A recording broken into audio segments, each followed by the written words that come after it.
আমার প্রিয় ছাত্রছাত্রী, এই ভিডিওতেই আমি মাধ্যমিক 2025 পরীক্ষার্থীদের জন্য এবিটিএ 2024-25 যে টেস্ট পেপার আছে সেই টেস্ট পেপারের 140 নম্বর পেজের 1 এবং 2 দাগের অর্থাৎ এমসিকিউ এবং শূন্যস্থান পূরণের যে প্রশ্নগুলো আছে সেগুলো তোমাদেরকে সমাধান করে দেখাবো। আর এই প্রশ্নগুলো সমাধান করার সময় যে সূত্রগুলো এবং যে প্রসিডিওরগুলো আমি অবলম্বন করেছি সেগুলো তোমরা নোট ডাউন করে রাখবে। তার ফলে কি হবে, এই টাইপের যে প্রশ্নগুলো তোমাদের মাধ্যমিক 2025-এ আসবে সেগুলো তোমরা অতি সহজেই করে উঠতে পারবে। তাই চলো তোমাদেরকে এখন 140 নম্বর পেজের 1 এবং 2 দাগের অর্থাৎ এমসিকিউ এবং শূন্যস্থান পূরণের যে প্রশ্নগুলো আছে তোমাদেরকে সমাধান করে দেখায়। 140 নম্বর পেজের 1 নম্বর যে অঙ্কটা দিয়েছে 1-1 বলছে কোনো মূলধন এক্স বছরে দ্বিগুণ হলে বার্ষিক সুদের হার কত। তো দেখো এখানে বলেছে কোনো মূলধন, তার মানে আমরা মূলধনটা জানি না, সেই জন্য আমি লিখে নিয়েছি যে ধরি মূলধন পি টাকা। তাহলে দেখো মূলধন যদি পি টাকা হয়, দেওয়ার পর এক্স বছরের সুদ সমান কত, দেওয়ার পর এক্স বছরের সুদ, এক্স বছরের সুদ দেখো এক্স বছরে কি হয়েছে, দ্বিগুণ হয়েছে, তার মানে সুদ আসল কত হয়েছে 2p মাইনাস সুদ মানে কি সুদ আসল মাইনাস আসল মানে 2p মাইনাস পি টাকা। দেওয়ার পর এবার দেখো এক্স বছরে যে সুদ, আমরা কি সূত্রটা জানি, P R T by 100, P R T by 100, তার মানে সুদের হার আমরা কি, আর মানে সুদের হার আর টি মানে সময়, সময়টা কত না তোমার আছে এক্স বছর, তাহলে P R x by 100 equals to তোমার 2p মাইনাস পি মানে কত হবে পি। এবার দেখো বোথ সাইড থেকে কি হচ্ছে, বোথ সাইড থেকে পিটা কেটে যাচ্ছে, তাহলে দেওয়ার পর আমার কি দাঁড়ালো, আর ইকুয়ালস টু কত হয়ে গেল 100 বাই এক্স, তার মানে বার্ষিক সুদের হার কত হলো 100 বাই x%, অর্থাৎ তোমাদের অপশন বি 100 বাই x%। 2 নম্বরে বলছে যে 2x² plus 5x plus k minus 3 equals to 0 দ্বিঘাত সমীকরণের বীজদ্বয় পরস্পর অনন্যক হলে k এর মান হবে। তো দেখো প্রশ্নের মধ্যে আছে যে সমীকরণে বীজদ্বয় পরস্পরের অনন্যক। এবার আমরা কি জানি, আমরা জানি যে ax² plus bx plus c equals to 0, এই দ্বিঘাত সমীকরণে বীজদ্বয় যদি পরস্পরের অনন্যক হয় তার মানে বীজদ্বয়ের গুণফলটা কি হবে, গুণফল সমান 1 হবে, অর্থাৎ গুণফল মানে হচ্ছে c বাই a ইকুয়ালস টু কত হবে 1 হবে। এটা আমরা জানি যে কোনো দ্বিঘাত সমীকরণ ax² plus bx plus c equals to 0, দ্বিঘাত সমীকরণে বীজদ্বয়ের গুণফল 1 যদি হয় তাহলে বীজদ্বয় পরস্পর অনন্যক হবে। এবার বীজদ্বয়ের গুণফল মানে কত, c বাই a অর্থাৎ কনস্ট্যান্ট টার্ম বাই x² এর সহ।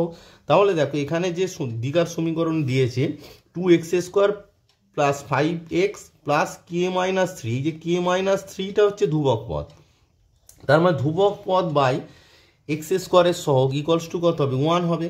তার মানে তোমার সেখান থেকে তোমরা k এর মানটা পেয়ে যাবে। তার মানে দেখো এখানে c মানে হচ্ছে k মাইনাস 3 বাই a মানে কত 2 equals to 1, which imply k minus 3 equals to 2, which imply k equals to কত হয়ে গেল 2 প্লাস 3, তাহলে ইকুয়ালস টু কত দাঁড়ালো 5, তার মানে k এর মান আমার কত দাঁড়ালো 5, তার মানে আমাদের আনসার হবে অপশন সি, k সমান হচ্ছে 5। নেক্সট 3 নম্বরে বলছে PQRS একটি বৃত্তস্থ সামান্তরিক হলে কোন p এর মান কত। দেখো আমরা কি জানি, আমরা জানি বৃত্তস্থ সামান্তরিক একটি আয়তক্ষেত্র, তাহলে আমরা জানি যে বৃত্তস্থ সামান্তরিক একটি আয়তক্ষেত্র। দেখো ছবির মধ্যে এবার আয়তক্ষেত্রের প্রতিটি কোণ কি হয় 90 ডিগ্রি, তার মানে পি হচ্ছে আয়তক্ষেত্রের একটি কোণ, তার মানে কোণ পি এর মান কত হবে 90 ডিগ্রি। তার মানে এখানে এই যে থিওরিটা আছে অর্থাৎ বৃত্তস্থ সামান্তরিক একটি আয়তক্ষেত্র, এই থিওরিটা জানলে এখানে অঙ্কটা হয়ে যাবে। তাহলে থিওরিটা তোমরা নোট ডাউন করে রাখবে যে একটি বৃত্তস্থ সামান্তরিক একটি আয়তক্ষেত্র। নেক্সট 4 নম্বরে তোমাদের বলেছে যে 2 cos 3 থিটা ইকুয়ালস টু 1 হলে থিটার মান কত হবে। তো তোমাকে প্রথমে বের করতে হবে যে cos 3 থিটার মান কত, তার মানে 2 cos 3 theta equals two 1, which imply cos 3 theta equals to half. এবার cos কত ডিগ্রির মান হাফ আমরা জানি না, cos 60 ডিগ্রির মান হাফ, তার মানে cos 3 থিটা সমান cos 60 ডিগ্রি, তার মানে এখান থেকে কি দাঁড়ালো যে 3 থিটা ইকুয়ালস টু তোমার 60 degree, which imply theta equals to কত 60 ডিগ্রি বাই 3 ইকুয়ালস টু কত না 20 ডিগ্রি, কারণ 60কে 3 দিয়ে ডিভাইড করলে হয় 20 ডিগ্রি। তার মানে তোমার আনসারটা কত হলো না অপশান সি 20 ডিগ্রি। নেক্সট 5 নম্বরে বলছে দুটি লম্ববৃত্তাকার চোঙের আয়তন সমান এবং তাদের উচ্চতার অনুপাত 1:2 হলে তাদের ব্যাসার্ধের দৈর্ঘ্যের অনুপাত কি হবে। তাহলে আমরা কি কি জানি না, এখানে ব্যাসার্ধ জানি না। মনে করি লম্ববৃত্তাকার চোঙ মানে দুটি যে চোঙ আছে, তাহলে মনে করি লম্ববৃত্তাকার চোঙ দুটির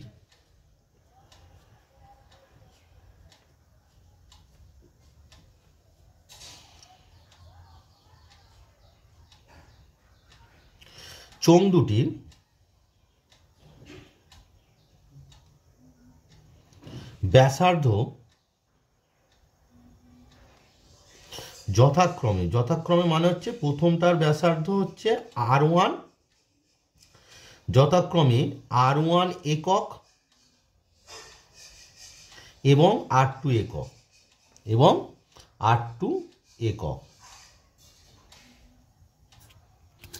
এবারে দেখো তাদের উচ্চতার অনুপাত কি দিয়েছে 1:2। তার মানে আমাদের যখন এরা অনুপাত আকারে থাকে তখন আমরা কি করি, যে কোনো অনুপাতকে সিম্পলিফাই করলে তাদের গসাগু পার্ট কেটে যায়, সেই গসাগুটা দিয়ে এখানে গুণ করে দিই। এখানে তার মানে কি হবে, এখানে গসাগুটাকে যদি আমরা এইচ ধরি তাহলে তাদের উচ্চতা কত হবে, এইচ আর 2h। তার মানে আমরা কি ধরবো, ধরি চোঙ দুটির উচ্চতা যথাক্রমে এইচ এবং 2h একক। তাহলে ধরে নিলাম যে চোঙ দুটির উচ্চতা যথাক্রমে এইচ একক এবং 2h একক। এবারে দেখো তোমাকে প্রশ্নে কি দিয়েছে, তাদের আয়তন সমান। তাহলে প্রথম যে চোঙটি হবে তার আয়তন কত হবে, পাই r²h, পাই আর এর জায়গায় হবে r1²h, h তার উচ্চতা কত h, ইকুয়ালস টু দ্বিতীয় চোঙের আয়তন কত, পাই r2² ইন্টু 2h, কারণ তার উচ্চতাটা কত আছে 2h আছে। মানে আমরা জানি যে লম্ববৃত্তাকার চোঙের আয়তনের সূত্র হচ্ছে পাই r²h, যেখানে আর হচ্ছে ব্যাসার্ধ আর এইচ হচ্ছে উচ্চতা।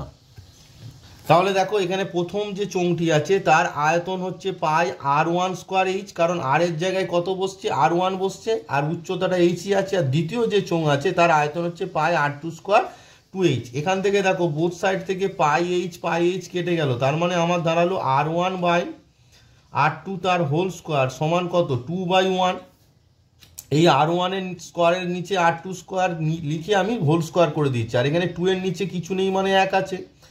তো হুইচ ইমপ্লাই তোমার দাঁড়ালো r1/r2, স্কোয়ারটা উঠে গেলে কত হয়ে যাবে, 2 এর √2 হয়ে যাবে, আর 1 এর রুট করলে 1 হবে। দেয়ারপর আমার কি দাঁড়ালো, r1:r2 ইকুয়ালস টু তোমার কি দাঁড়ালো না, তোমার দাঁড়ালো √2:1।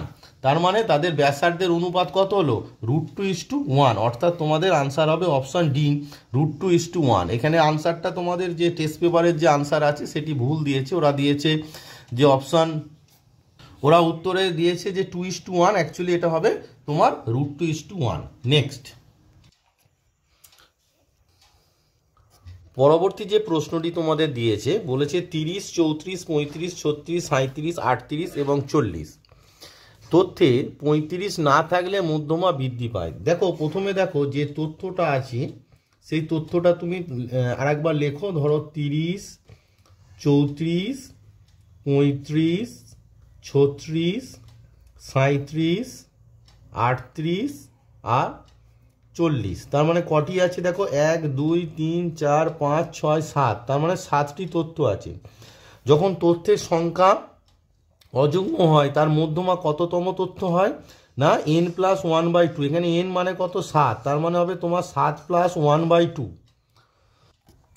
তার মানে হচ্ছে তোমার 7 আর 1 কত, 8/2। তার মানে হচ্ছে চতুর্থ যে তথ্যটি আছে সেটি হবে মধ্যমা। তার মানে এই 35 থাকলে তখন মধ্যমা কত হচ্ছে, 35 থাকলে তোমার মধ্যমা হচ্ছে চতুর্থ, অর্থাৎ 1, 2, 3, 4 মানে কত হলো 36। এবার 35টা বাদ দিয়ে দাও, তাহলে তোমার কি দাঁড়াচ্ছে না 30, 34, 35 বাদ চলে গেল, তাহলে কত হবে 36, 37, 38 আর 40। তার মানে কটি তথ্য আছে দেখে নাও, 1, 2, 3, 4, 5, 6। তার মানে 6টা কি যুগ্ম না অযুগ্ম, যুগ্ম। যুগ্ম হলে কি হয়, কততম যুগ্ম হলে বলছে যে n/2 তম প্লাস n/2 + 1 তম যে তথ্য থাকবে তার মান বাই 2। এখানে n মানে কত, n মানে তোমার আছে 6, তার মানে 6/2 তম প্লাস 6/2 প্লাস 1 তম যে তথ্য থাকবে বাই 2।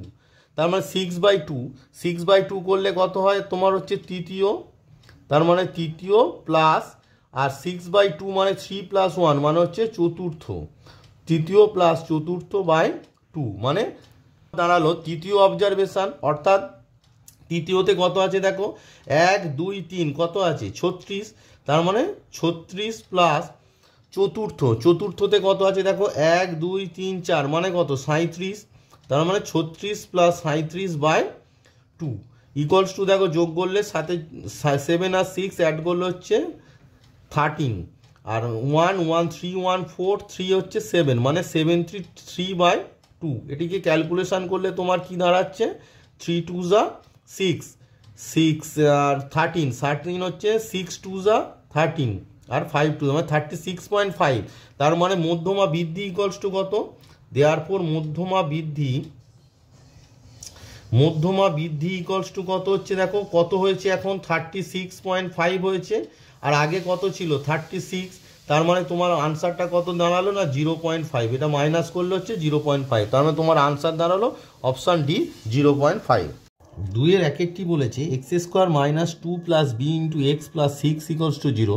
সমীকরণের একটি বীজ 2 হলে অপর বীজটির মান কত। দেখো আমরা কি জানি যে সমীকরণের একটি বীজ 2 বলেছে, তাহলে অপর বীজটি যদি আমরা ধরে নিই যে অপর বীজটি আলফা, অপর বীজটি আমরা আলফা ধরে নিলাম, তাহলে আমরা কি জানি বীজদ্বয়ের গুণফল মানে 2 × আলফা, বীজদ্বয়ের গুণফল ইকুয়ালস টু কি c/a, c মানে হচ্ছে কনস্ট্যান্ট টার্ম 6, a মানে হচ্ছে x² শক মানে কত 1, which imply alpha equals to তোমার কি দাঁড়াচ্ছে না এই 2টা 6-এর নিচে চলে যাবে, তার মানে 6/2, তার মানে দাঁড়ালো 2 3 6 ইকুয়ালস টু হচ্ছে 3, তার মানে অপর বীজটির মান কত দাঁড়ালো 3। তাহলে এখানে যে সূত্রটি লাগলো যে বীজদ্বয়ের গুণফল, দেখো যোগফল তো দরকার নেই, গুণফল যেহেতু 6/1 কনস্ট্যান্ট টার্ম, তাই ওখান থেকে আমরা সহজেই অপর বীজটির মান কত পেয়ে গেলাম না 3।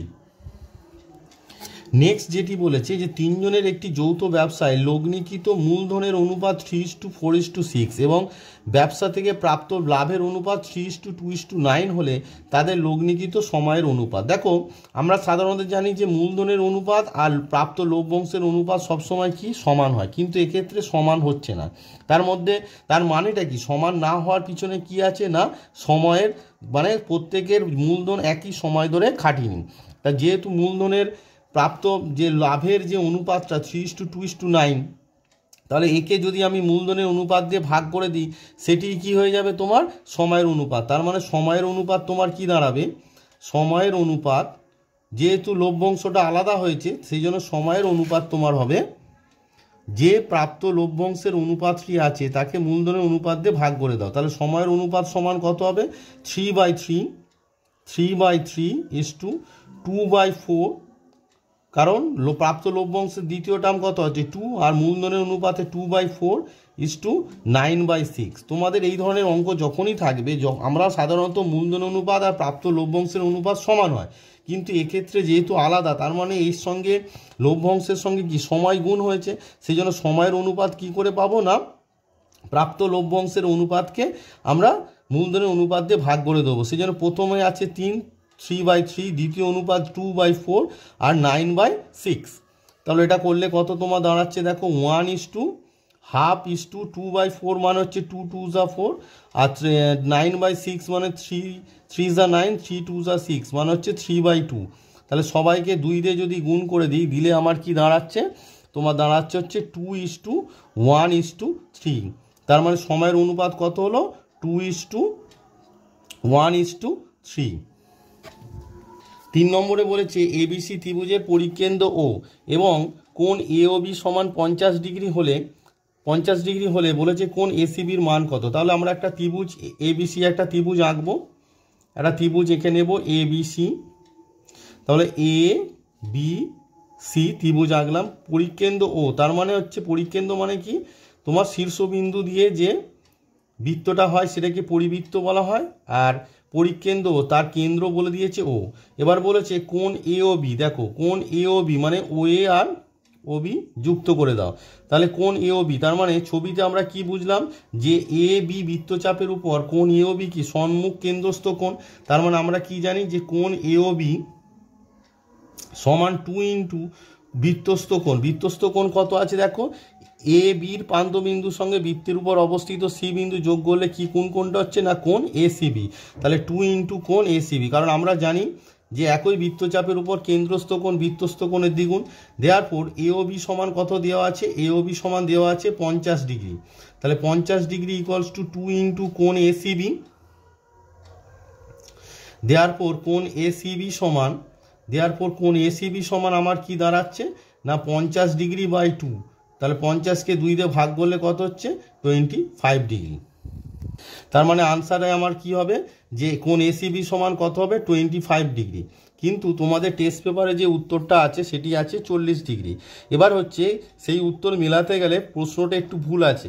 প্রশ্নটা তোমাদের হবে, তোমাদের যে টেক্সট বুক আছে টেক্সট বুকের দেখো তোমাদের পেজ নাম্বার, টেক্সট বুকের তোমাদের পেজ নাম্বার যদি পেজ নাম্বার 127, পেজ নাম্বার 127 127 যদি লক্ষ্য করো তাহলে দেখো 127 14 দাগের যে প্রশ্নটি আছে, অর্থাৎ দেখো 14 নম্বর যে দাগ, 14 নম্বর দাগের তোমাদের যে প্রশ্নটি আছে 4 নম্বর যে প্রশ্নটি দেখো, এবিসি ত্রিভুজের ও পরিকেন্দ্র কোণ ও এ বি সমান 50 ডিগ্রি হলে কোণ এসিবির মান। অ্যাকচুয়ালি তোমাদের প্রশ্নটা যেটা দিয়েছে টেস্ট পেপারে সেখানে দিয়েছে যে কোণ এ ও বি, অ্যাকচুয়ালি ওটা যদি ও এ বি করি তাহলে তোমাদের আনসারটা 40 ডিগ্রি যেটা দেওয়া আছে সেটা মিলে যাবে। তোমাদের এখন যে প্রশ্নটা সঠিক হওয়ার কথা ছিল, অর্থাৎ এবিসি ত্রিভুজের ও পরিকেন্দ্র কোণ ও এ বি সমান 50 ডিগ্রি হলে কোণ এসিবির মান কত, সেইভাবে অঙ্কটা করে দেখায়। দেখো তোমাদের টেস্ট পেপারে দিয়েছে এবিসি ত্রিভুজের পরিকেন্দ্র এবং কোণ এ ও বি, দেখতে পেয়েছো এ ও বি 50 ডিগ্রি, এ ও বি ধরে করলে তোমার এসিবির মান হবে 25 ডিগ্রি। তার মানে এই যে এ ও বির জায়গায় কি হবে না কোণ ও এ বি, কোণ ও এ বি, কোণ ও এ বি যদি করি 50 ডিগ্রি তাহলে তোমাদের টেস্ট পেপারের যে আনসার আছে সেটি মিলে যাবে। এখন আমি তোমাদের ও এ বি ধরে অঙ্কটা কষে দেখাই। তাহলে দেখো আমি প্রশ্নটি ঠিক করে লিখলাম যে পরিকেন্দ্র ও এবিসি ত্রিভুজের কোণ ও এ বি 50 ডিগ্রি হলে এসিবির মান। দেখো এই যে কোণ ও এ বি দেওয়া আছে 50 ডিগ্রি। এবারে দেখো আমরা যদি ও বি যুক্ত করে দিই, এবার দেখো এই যে ত্রিভুজ এ ও বিটা তৈরি হচ্ছে, ত্রিভুজ এ ও বি এর লক্ষ্য করে দেখো ও এ সমান ও বি, ও এ সমান ও বি, কারণ একই বৃত্তের ব্যাসার্ধ। তার মানে ও এর অপোজিট কোণ কি হবে, ও এর অপোজিট কোণ কত হবে ও বি এ। তাহলে কোণ ও বি এ ইকুয়ালস টু কোণ ও বির অপোজিট কোণ হচ্ছে কোণ ও এ বি, কোণ ও এ বি। এবার কোণ ও এ বির মান কত জানি 50 ডিগ্রি। তার মানে আমার কি দাঁড়ালো কোণ ও A B R O B A দুটোই কি হয়ে গেল 50 ডিগ্রি। অতএব কোণ এ ও বি সমান কত হবে, অতএব কোণ এ ও বি সমান কি দেখো ত্রিভুজ এ ও বি এর তিনটি কোণের সমষ্টি কত 180 ডিগ্রি মাইনাস দুটি কোণ মানে অবশিষ্ট দুটি কোণ মানে হচ্ছে কি কোণ ও এ বি প্লাস কোণ ও বি এ, কোণ ও বি এ।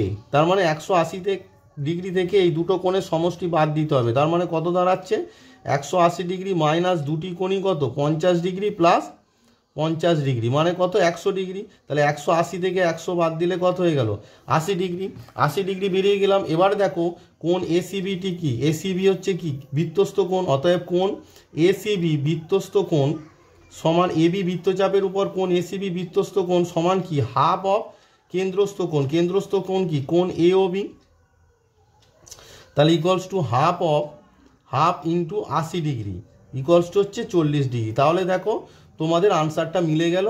তোমাদের টেস্ট পেপারে যে আনসারটা দেওয়া আছে 40 ডিগ্রি, সেই আনসার মেলানোর জন্য তোমাদেরকে কি করতে হতো, একটু চেঞ্জ করতে হতো যে কোণ ও এ বি সমান 50 ডিগ্রি। ব্যাপারটা বোঝা গেল যে কোণ ও এ বি যদি 50 ডিগ্রি হয় কোণ ও বি এও 50 ডিগ্রি, কারণ এই দুটো কোণ সমান, কারণ এই দুটো বাহু সমান। এবার এইটা 50 এইটা 50, তাহলে কোণ এ ও বি সমান কত হবে, এই দুটো কোণের সমষ্টি 180 থেকে মাইনাস করে আমরা পেলাম কোণ এ ও বি সমান 80 ডিগ্রি। এবারে দেখো কোণ এ ও বিটা কি কেন্দ্রস্থ কোণ, আমরা জানি কেন্দ্রস্থ কোণ বৃত্তস্থ কোণের দ্বিগুণ, তাহলে বৃত্তস্থ কোণ কেন্দ্রস্থ কোণের অর্ধেক হবে। কেন্দ্রস্থ কোণ যদি বৃত্তস্থ কোণে দ্বিগুণ হয় তাহলে বৃত্তস্থ কোণ কেন্দ্রস্থ কোণে অর্ধেক, হাফ অফ কোণ এওবি সমান কি দাঁড়ালো, half of 80 degree equals to 40 degree. তাহলে টেস্ট পেপারে যে প্রশ্ন আছে সেই প্রশ্ন অনুযায়ী যদি তোমরা করো তাহলে তোমাদের দাঁড়াবে কি না, কোণ এসিবি সমান 25 ডিগ্রি। আর যদি তোমরা সেটাকে সংশোধন করে করো তাহলে তোমার এসিবি সমান আসবে 40 ডিগ্রি, অর্থাৎ কোণ এওবির জায়গায় যদি তোমরা ওএবি লেখো তাহলে তোমাদের আসবে 40 ডিগ্রি।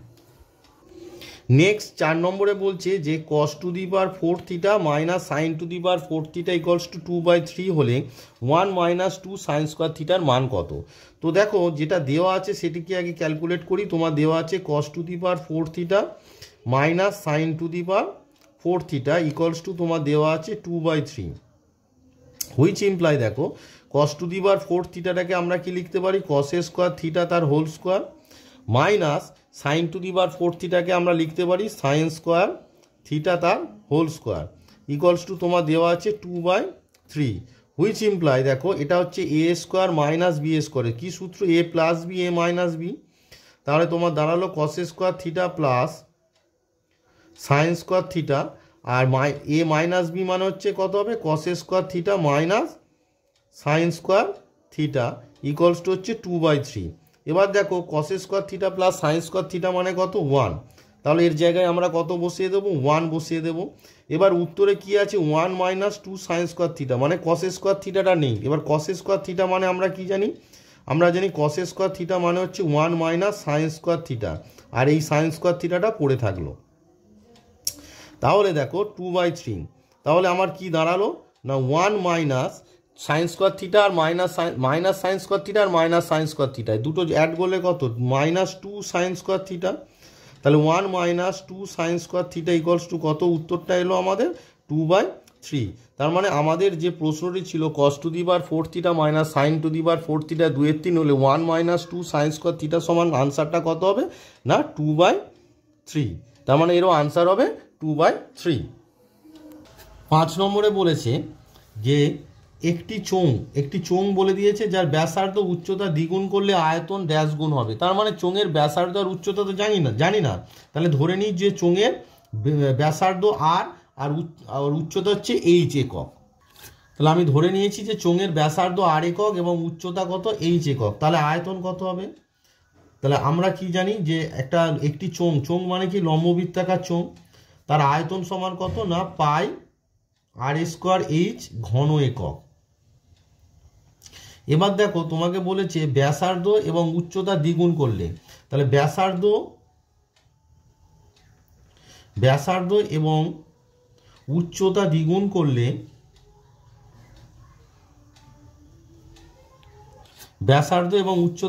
করলে চোঙের আয়তন ইকুয়ালস টু, চোঙের আয়তনটা কি পরিবর্তন হবে তোমরা ভালো করেই বুঝতে পারছো। তার মানে আর এর জায়গায় যেখানে আর আছে আর এর জায়গায় কত হবে 2r, তার মানে 2r তার হোল স্কোয়ার, আর এইচ এর জায়গায় কত হবে 2h, তাহলে এত ঘন একক। এবার দেখো তোমার কি 2 স্কোয়ার মানে 4 আর ইন্টু 2 মানে কত হচ্ছে 8 ইন্টু, আর ভিতরে পড়ে আছে দেখো পাই আর স্কোয়ার এইচ ঘন একক। তার মানে এখন যেটা হলো পূর্বের যে আয়তনটা কত ছিল পাই আর স্কোয়ার এইচ তার কত গুণ হলো 8 গুণ হলো, তার মানে 8 গুণিতক পূর্বের ক্ষেত্রফল, মানে কি পরিবর্তন হলো বুঝতে পারছো। তাহলে 8 গুণিতক কি হলো না পূর্বের আয়তন, 8 গুণিতক পূর্বের আয়তন। তার মানে যদি আমরা ব্যাসার্ধ এবং উচ্চতাকে দ্বিগুণ করি তার মানে তার আয়তন কি পরিবর্তন হবে, আয়তন পূর্বের আয়তনের কত হলো 8 গুণ হবে। তার মানে এখানে শূন্যস্থান পূরণে কত বসবে 8। নেক্সট বলেছে বৃহত্তর ক্ষুদ্রতর সূচক ওজাইভ এর কেন্দ্রবিন্দুর ভুজকে কি বলে ড্যাশ, মানে কি বলে না আমরা জানি যে বৃহত্তর ক্ষুদ্রতর সূচক ওজাইভ এর কেন্দ্রবিন্দুর ভুজকে মধ্যমা বলে। আমরা এটা তোমাদের যখন ওজাইভ যে চ্যাপ্টারটি আছে অর্থাৎ ওজাইভের মাধ্যমে যে মধ্যমা নির্ণয়ের যে চ্যাপ্টারটা আছে সেখানে এই থিওরিটা লেখা আছে যে বৃহত্তর ক্ষুদ্রতর সূচক ওজাইভের কেন্দ্রবিন্দুর ভুজকে মধ্যমা বলে।